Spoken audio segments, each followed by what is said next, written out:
Olá, estamos de volta já, hein? Já vai convidando aí os teus amigos, aproveita, porque esse papo aqui é um papo que tem que levar a noite inteira. O camarada tem história para contar e eu tenho certeza que você também está desfrutando aqui comigo desse tempo tão gostoso. Parabéns aí para vocês que já voltaram, o Clóvis, o Felipe, o André. Vamos convidando aí os nossos amigos. O Alex já está aqui. Deixa eu convidá-lo para entrar, porque não quero perder tempo. Então, legal, né? Esse bate-papo.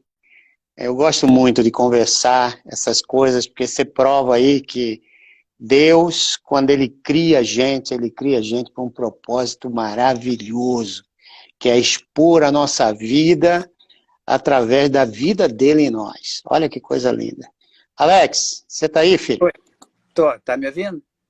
Estou te ouvindo. Vamos Beleza. continuar. Nós estávamos falando do nosso querido irmãozão que se foi, né? Para a glória.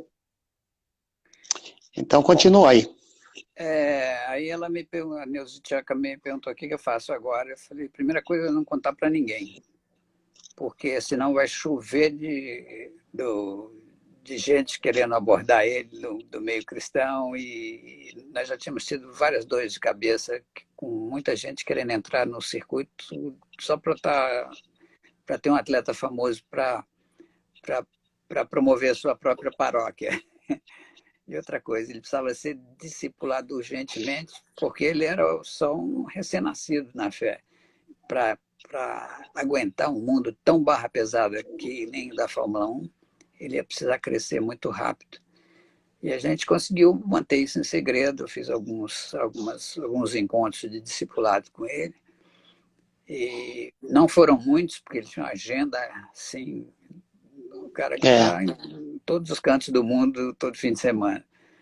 Então, lá pelas tantas, eu dei uma Bíblia para ele, porque a única Bíblia que ele estava tentando ler era uma da mãe dele, que era uma Bíblia tão antiga que Cristo ainda era escrito com CH. rapaz. E uma tradução complicadíssima. King James. É. Aí eu dei para ele uma Bíblia na linguagem de hoje, na Bíblia da Nova Vida. Bíblia da Nova Vida. Tinha uma tradução mais moderninha, legal, fácil de ler. Ele andava com essa Bíblia para todo lado. Ele tinha uma fome e sede de conhecer as coisas de Deus que era impressionante. E Um momentinho só, Alex. Tem tá, alguém aí dizendo, a minha irmã estava dizendo que está sem som. Eu estou te ouvindo bem, você está me ouvindo, né? eu estou te ouvindo bem. Então é bom. Talvez disse, dá uma ligadinha no teu som, de repente está aí desligado o teu som. Ok, vamos lá então. Pode Bom, continuar, querido. e aí ele acabou caindo nas mãos de um pessoal dessas igrejas do marketing agressivo. E aí começaram, viraram a cabeça dele contra a Neuza e contra mim, e aí só oravam para ele ganhar a corrida,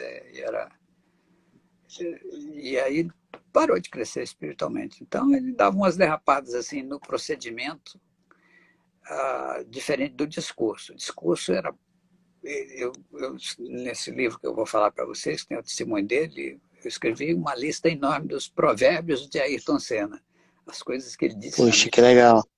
Então, Uhum. um negócio muito impressionante. Então, mas esse negócio de não ter sido discipulado, você vê que nas últimas corridas, no último ano, ele não sorria mais. Ele tem sempre um semblante muito carregado. Ele estava Sim, sim. sofrendo muito com a Aliás, naquele pressão que ele dia, sofreu. no dia do acidente, né, o semblante dele estava É, bem para baixo. bem para baixo. Aquilo era por causa da morte do Ratzenberg No no dia anterior. sábado, e do acidente horrível do Rubinho na sexta-feira. Os carros eram muito perigosos e o pessoal, a segurança não era a prioridade absoluta para os pilotos.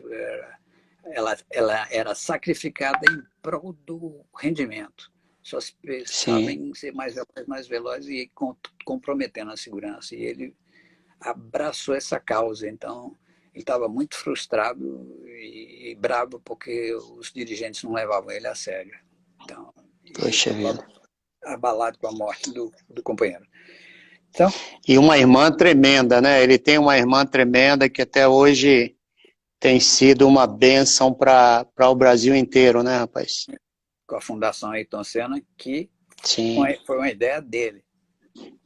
Hum.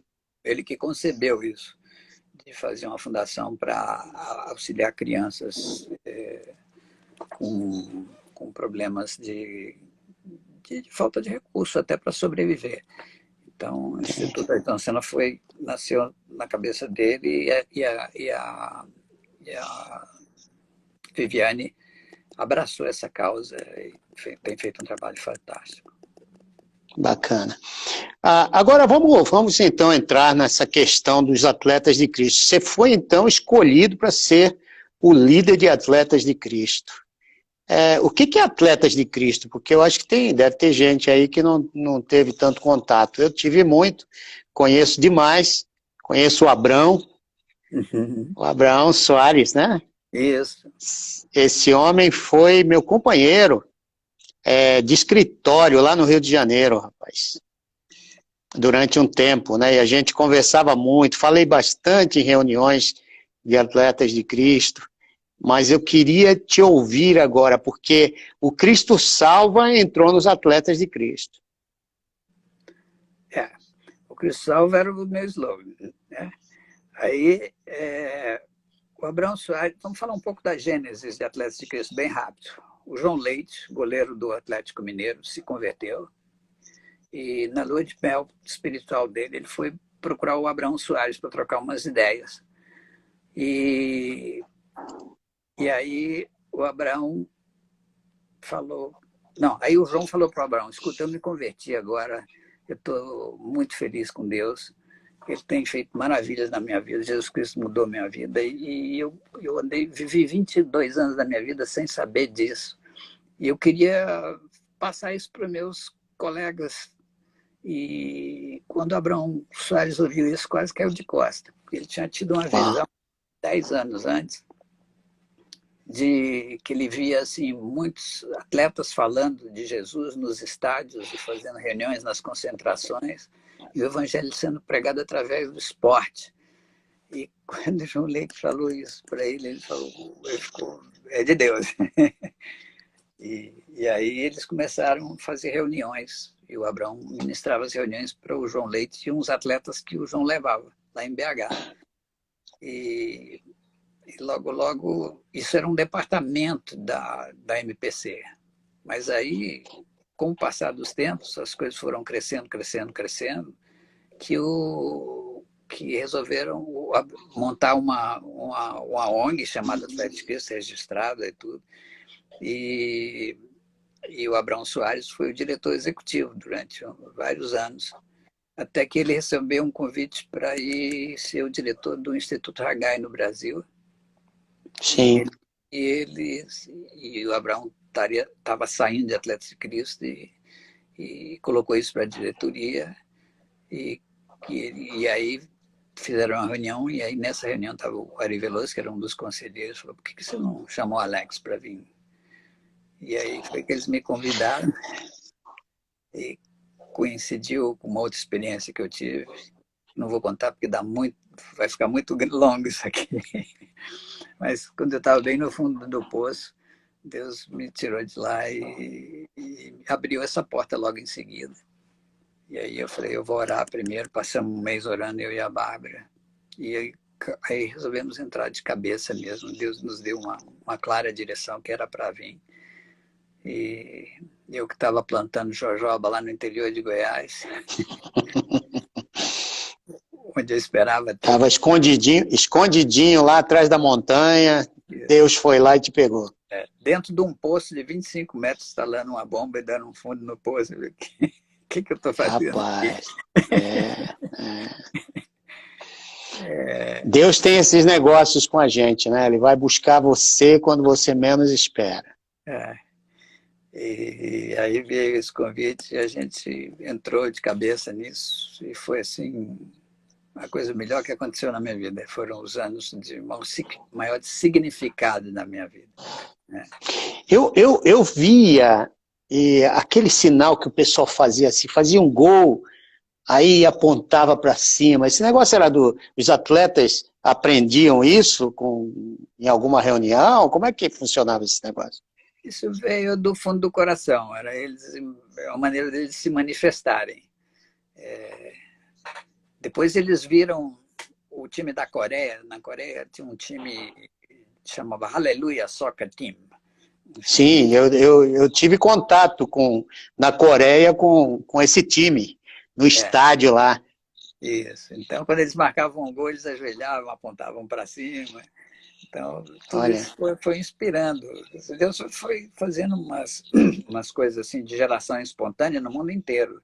Né? Na Inglaterra, o primeiro e, foi o Eric Liddell, na Inglaterra, com aquele corredor que deu origem ao filme Carruagem de Fogo. Depois ele levantou o George Foreman no boxe, o Michael Chang no tênis, essa turma do Aleluia na Coreia, esse maluco que corria com carro pintado de Cristo Salvo aqui no Brasil. Então, essa geração dos dinossauros surgiu tudo por geração espontânea, acionado por Deus. Depois é a gente verdade. acabou se juntando para fazer a coalizão internacional dos ministérios esportivos. Né? Agora, é interessante, né, Alex, que como é que Deus usa um gesto singular, quase, né? Se você for levar, assim, a sério o negócio, parece que nem tem sentido. Uhum. Mas, de repente, você está se comunicando e mostrando Jesus de uma maneira poderosa. Fala um pouquinho disso, porque foi na tua época aí que a moçada na Copa do Mundo conta aquela experiência lá do Tafarel, daquele outro pessoal que decidiram que iam mostrar Jesus no meio da Copa. Bom, esses atletas foram atletas que a gente alcançou e discipulou quando eles eram mais jovens, quando eles estavam subindo para as categorias de base para o profissional. Quem eram eles, Alex, que foram famosos? Bom, a geração dos dinossauros é Alex, João Leite, Baltazar. João Leite ficou conhecido como goleiro de Deus, Baltazar como artilheiro de Deus. Esses caras eram bem comprometidos com Deus e não perdiam a viagem de jeito nenhum, eles davam um recado mesmo. Isso inspirou a segunda geração que a gente teve a oportunidade de discipular, que é a geração dos menudos do Morumbi aqui em São Paulo, que era o Silas, o goleiro Márcio Araújo, Abelha, e aí a coisa começou a crescer e eu acabei indo falar numa reunião.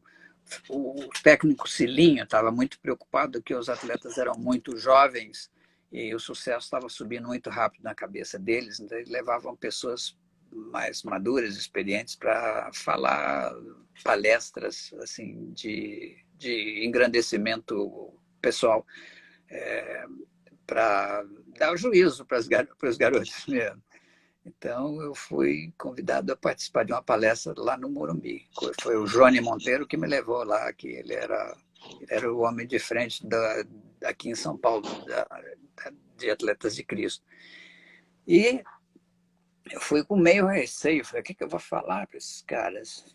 Mas eu fui lá e dei meu testemunho, contei a minha história, eles gostaram pra caramba. Eu levei um livro mais que vencedor para cada um deles, o time inteiro, o técnico, aqueles garotos que a gente só via na televisão. E alguns deles já vinham de berço, eram cristãos de berço, o Miller e o Silas. E os outros se converteram nas nossas reuniões e cresceu. E aí como começou a vir muita gente, falei, isso vai dar problema aqui dentro do estádio. Então a gente resolveu fazer as reuniões fora do estádio, para não atrapalhar a rotina e a disciplina interna dos jogos do time. E aí tinha um irmão da nossa igreja, o Rodolfo Fraga, que tinha uma casa muito grande aí perto do estádio Morumbi, bem pertinho mesmo. Sim. E nós chegamos a ter reuniões com 100 pessoas. Aí Uau! via um monte de gente, via até algumas Marias chuteiras apareciam e tal. E ficou. Teve uma reunião que estava a Bandeirantes, a Globo e a SBT lá cobrindo a reunião.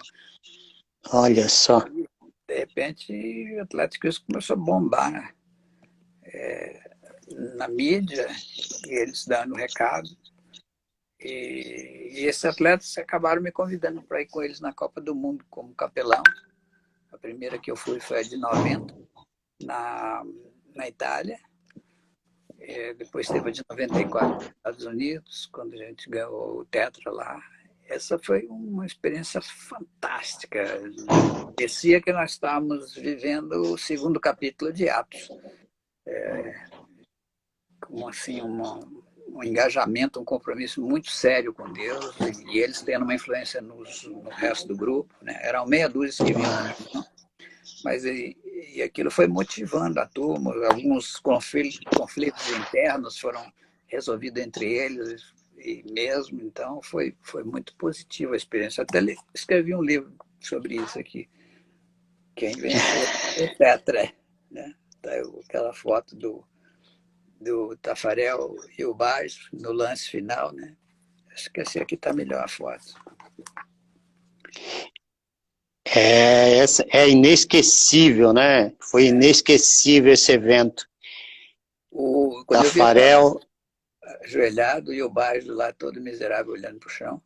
E o Armando Nogueira tinha escrito uma matéria no Globo, Buda ou Cristo, na final da Sim, Copa. Pelo fato sim, do sim. Baggio ser budista e os muitos atletas que tinha na,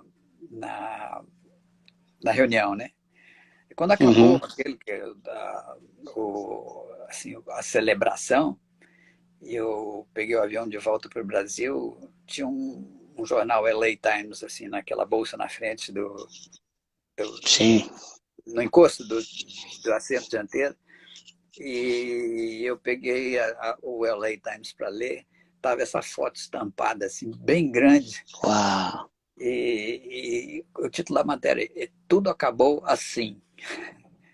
Aí eu fiquei arrepiadão, eu falei, meu Deus, tudo acabou com um homem ajoelhado glorificando a Deus. Então, essa cena foi mandada ao vivo via satélite para metade da população do planeta. Então, Foi.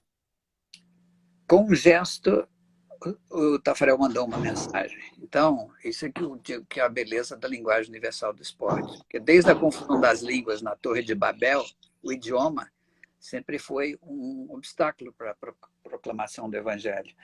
Mas Deus, na sua sabedoria, criou as linguagens universais, que é a música, as artes cênicas e gráficas, e, na nossa geração, o esporte, né? Então, quando um homem corre 100 metros em menos de 10 segundos, todo mundo já entendeu o tamanho da façanha.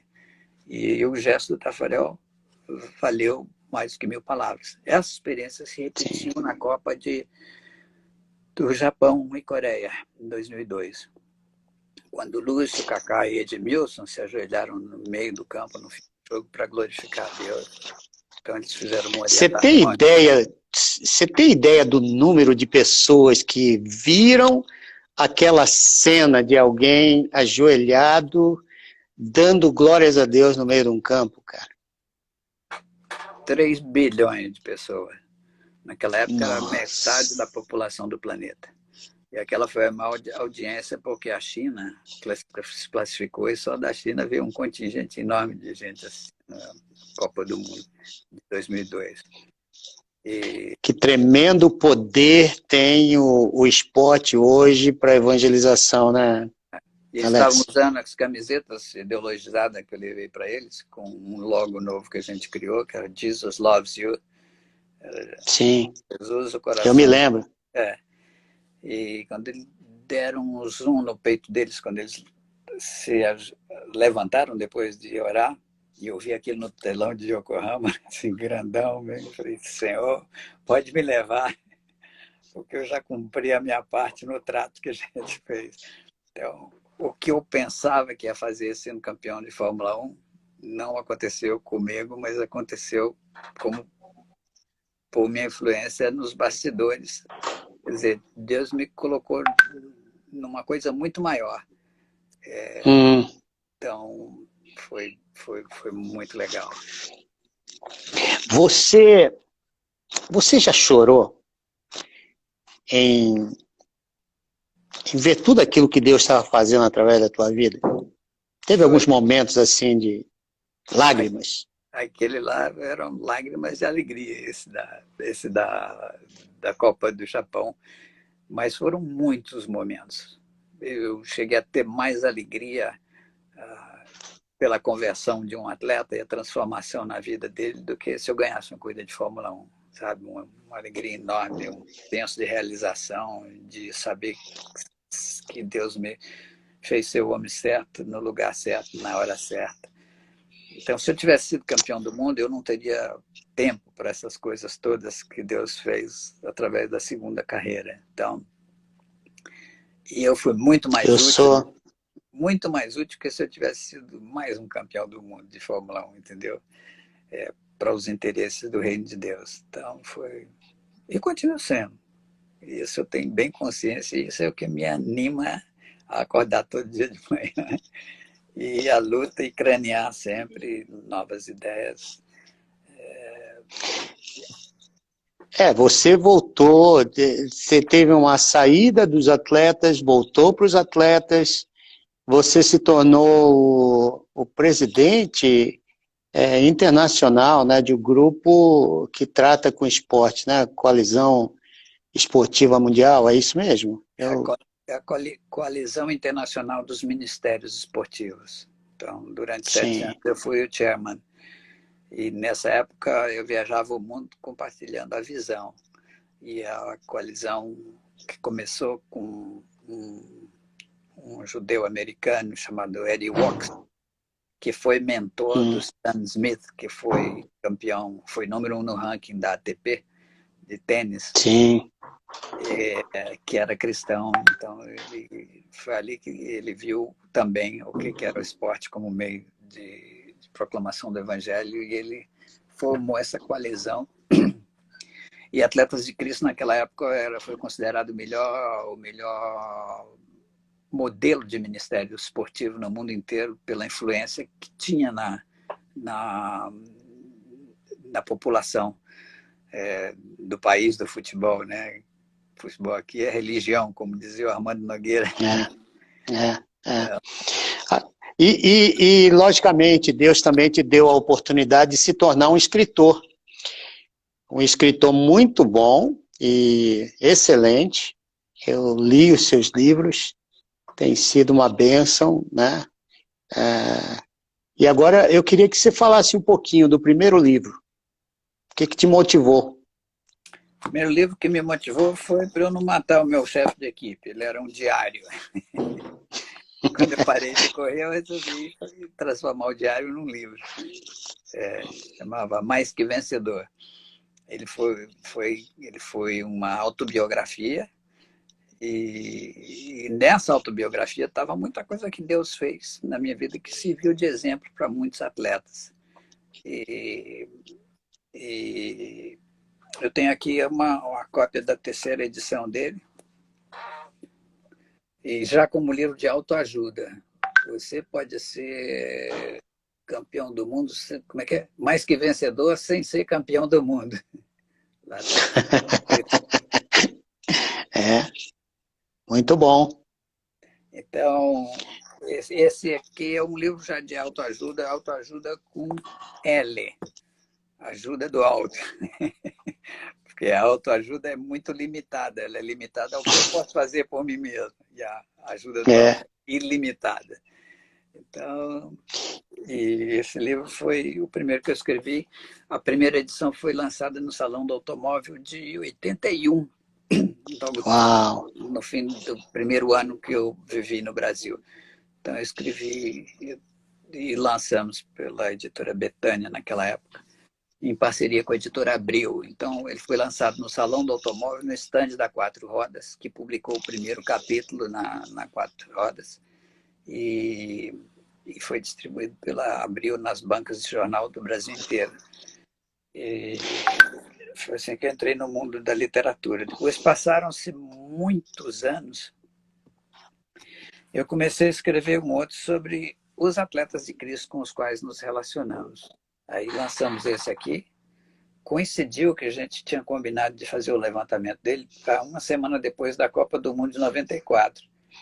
E como o Brasil foi campeão, lá no lançamento no estádio do Pacaembu, teve uma cobertura de imprensa tremenda e vendeu a primeira edição em uma semana.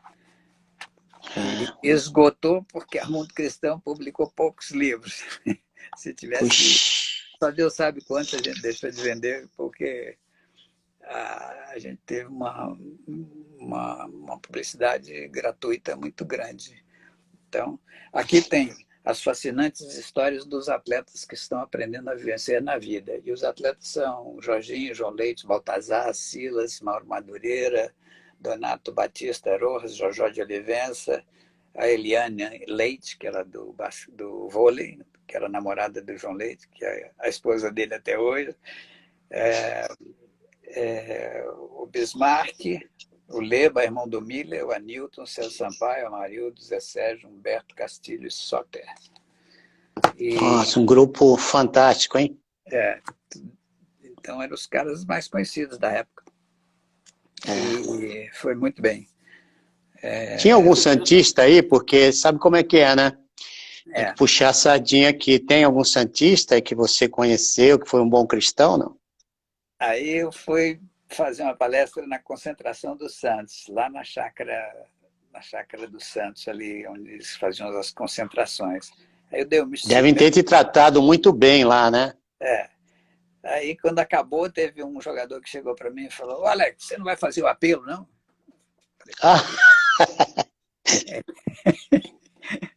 Aí eu falei: não, eu vim aqui para dar uma palestra, eu não vim aqui para fazer proselitismo. Ele falou: não, você tinha que ter feito o apelo. Eu falei: por quê? Ele falou: porque eu quero entregar minha vida para Jesus Cristo.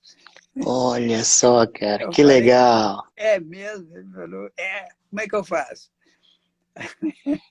Aí eu falei: vamos lá no seu quarto que eu vou...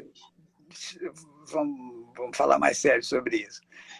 E aí ele tinha entendido já o plano da salvação, ele já estava... O Espírito Santo já tinha feito a obra no coração dele, ele estava querendo aceitar a Cristo, e aí eu confirmei tudo com ele, ele entendeu direitinho, e ele aceitou a Cristo, e foi uma conversão fulminante. Esse cara saiu a mais de 1000 falando de Cristo para todo mundo, que ele ficou até chato. Aí tem um bocado de gente que era amigo do Sérgio Sampaio, grande homem, grande futebolista, né? Antes disso teve a conversão do Zé Sérgio, esse jogador que era o Humberto, está no livro. Depois o Zé Sérgio, que era o ponto esquerdo do Santos. E depois veio o Sampaio, que já é mais novo. É uma geração que despontou quando o Zé Sérgio estava pendurando a chuteira. Então... Meu querido, o nosso tempo tá se esgotando, o nosso papo está tão bom, mas eu queria muito que você falasse um pouquinho qual é a tua visão de ser missional. Eu gostei uma vez que você falou na igreja, aqui na nossa igreja, né, Batista do Morumbi, sobre esse assunto. Eu falei do que eu ouvi de você. Foi o primeiro cara que eu ouvi falar assim, missional. Caramba, eu sabia o que era ser um cristão missional. Missionário. Missional, mas na verdade eu já era um, mas eu não sabia da diferença de missionário para missional.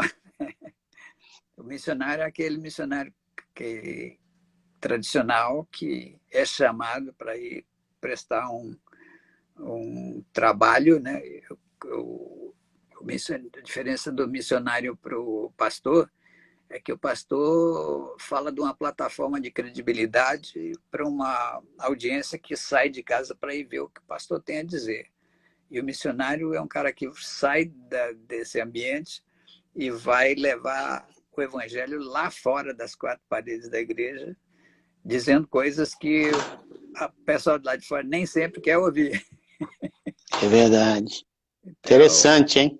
é.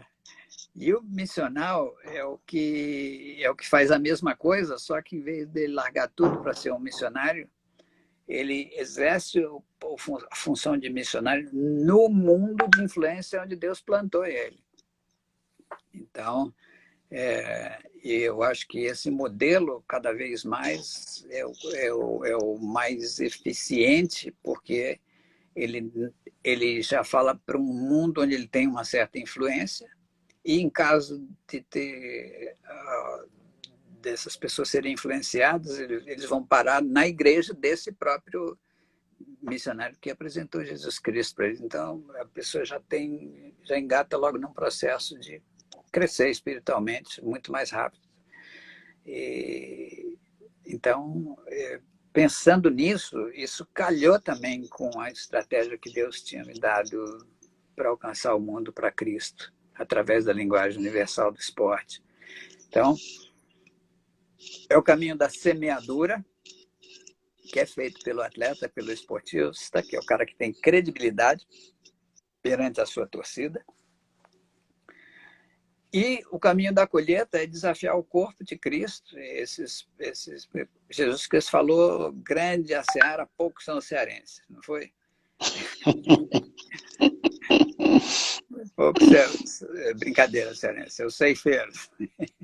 Então, os ceifeiros estão dentro da igreja, estão lá esquentando bancos, sem ter uma ideia de como eles vão, o papel e o privilégio de ser parceiro de Deus na obra missional no seu mundo de influência.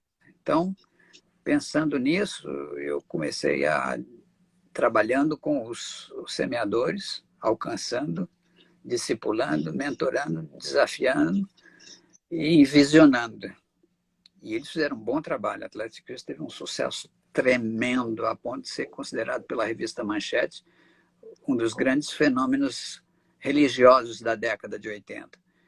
Então, Deus fez chover na nossa obra e na nossa horta abundantemente. No campo esse aí dos ceifeiros, a gente não teve muito sucesso. Primeiro porque a igreja antes achava que era pecado exercer a função no domingo. Depois tinha pastores que pregavam que a bola era o ovo do diabo. Então, ia para um movimento de rejeição, que inverteu tudo com as conquistas dos títulos mundiais. Aí os mais agressivos no marketing queriam ter um astro para trocar o id por todo mundo pelo vinde à minha paróquia. Então, esse um atleta famoso para promover a paróquia deles. Então, uma das que poderiam brilhar para o mundo acabaram colocadas debaixo do eirado da própria igreja. Então, essa visão foi bem difícil para a gente. Então, a gente nunca conseguiu ter uma influência boa perante a igreja. Até que, depois de ouvir esse negócio aí, esse papo de missional, Deus me deu uma ideia, que é justamente de equipar os santos para eles fazerem esse trabalho. E aí saiu esse livro aqui. Força para Vencer, que é um instrumento, né? E eu vendo esse livro no que eu chamo de pacote missional, com 10 livros num pacote, e as instruções de como operar isso, para eles lançarem uma semente. E aqui só tem testemunho de atletas, porque eu acho que o testemunho para os que são de fora do rebanho é mais eficiente do que o sermão, né? Sim. Eu faço uma comparação. O sermão é como um engenheiro que desenhou um carro e ele quer apresentar esse carro para o público comprador da fábrica do carro. Então, ele vai falar baseado na ficha técnica. Ele vai falar de performance, economia, segurança, tecnologia embarcada, economia, e esse é o sermão. Agora, o testemunho é o piloto de prova. Ele vai falar, eu testei, esse carro é bom, ele é gostoso de dirigir, ele bebe pouco, ele não dá oficina de jeito nenhum. Então, é a experiência de quem experimentou. Então, o livro é todo de testemunho. Aí tem o testemunho do João Leite, do Baltazar, do Ayrton Senna.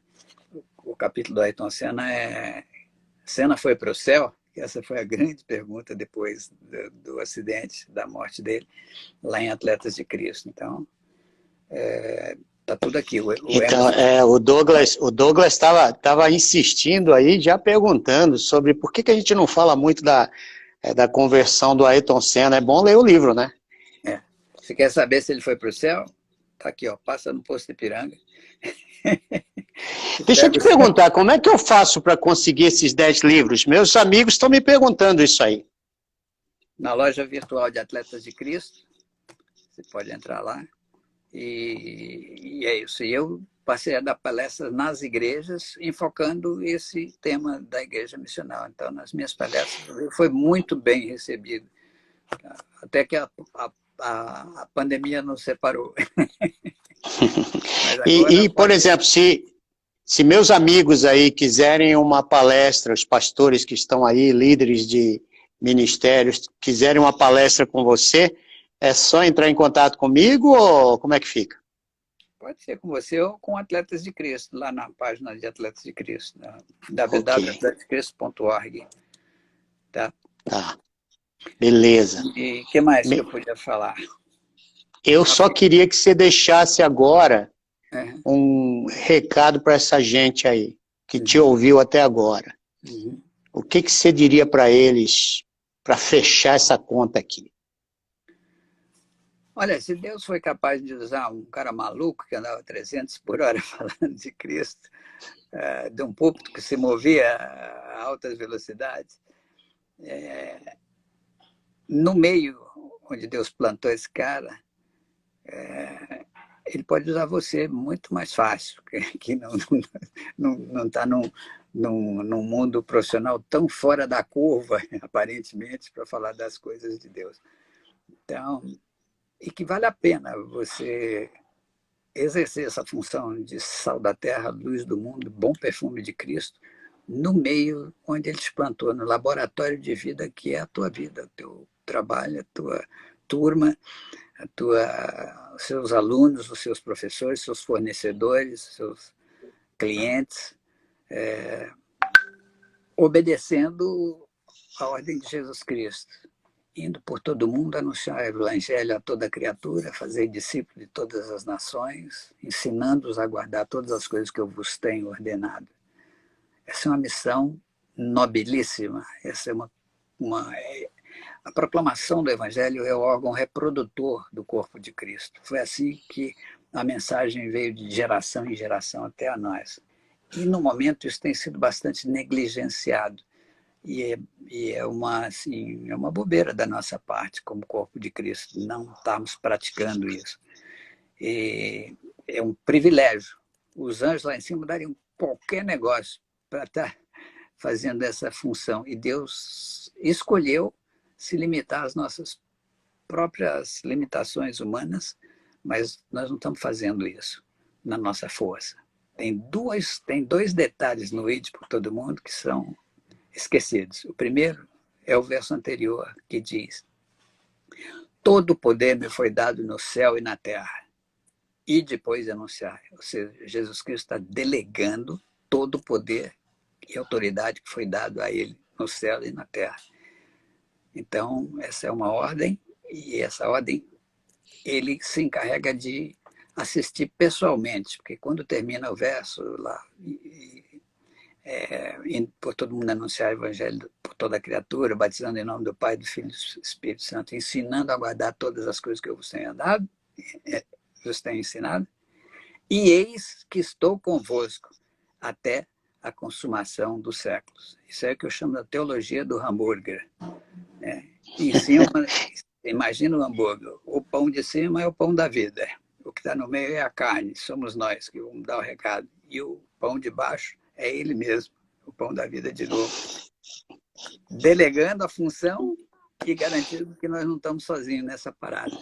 Então, isso é um privilégio, não é uma obrigação. Então, eu queria te desafiar a ser esse homem no seu mundo de influência. E para isso tem essas ferramentas que a gente tem aqui, que dão um recado e mostram o poder de Deus em ação na vida desses atletas. E isso pode servir de testemunho para as pessoas se aproximarem de Jesus Cristo. Estamos na reta final, eu creio. Os sinais da vinda de Cristo se mostram cada vez, né? Essa própria pandemia não é troco. Eu não creio que Deus faça a desgraceira que ela é, mas Ele permite para dar um alô, abrir o olho aí, que vai chegar o dia do juízo e o bicho vai pegar. Vai. Cara, eu te amo demais, você sabe disso, a nossa igreja te ama demais. Você é um dos missionários exemplares que a gente tem, e eu tenho o privilégio, né, de estar nesse núcleo que você pertence. Você e sua esposa são pessoas de um nível e crédito espiritual que Deus tem dado pela humildade e pelo carinho que vocês têm a esse Deus maravilhoso. Obrigado por ter nos ensinado hoje mais um pouquinho sobre o assunto como ser missional e levar conversas missionais na sociedade onde nós estamos plantados, né? Com aquilo que somos, com aquilo que Deus nos deu, com os talentos, com os dons. Você tem sido exemplo disso. Por isso que esses bate-papos, eles podem até aparecer alguma coisa de teologia, mas, na verdade, são mais bate-papos de quem está experimentando o dia a dia com Jesus. Obrigado, meu queridão. Dá um abração na Bárbara, dá um abração nos filhos, porque vocês são preciosos.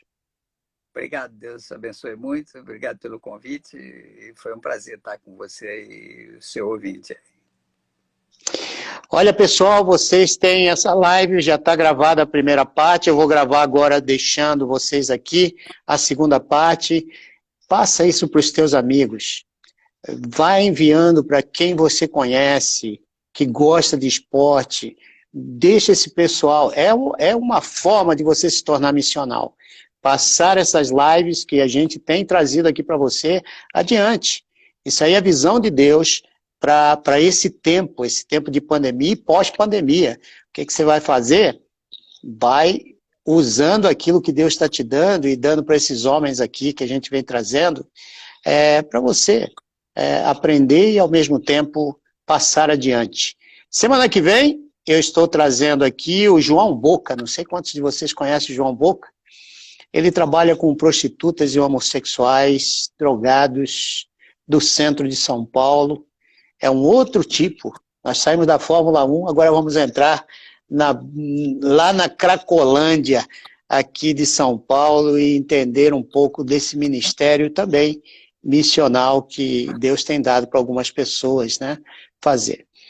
E Deus te abençoe vocês, Deus te abençoe e te faça uma luz e sal para alguma pessoa aí que está se deteriorando no pecado. Deus te abençoe. Grande abraço, queridão. Tchau, tchau.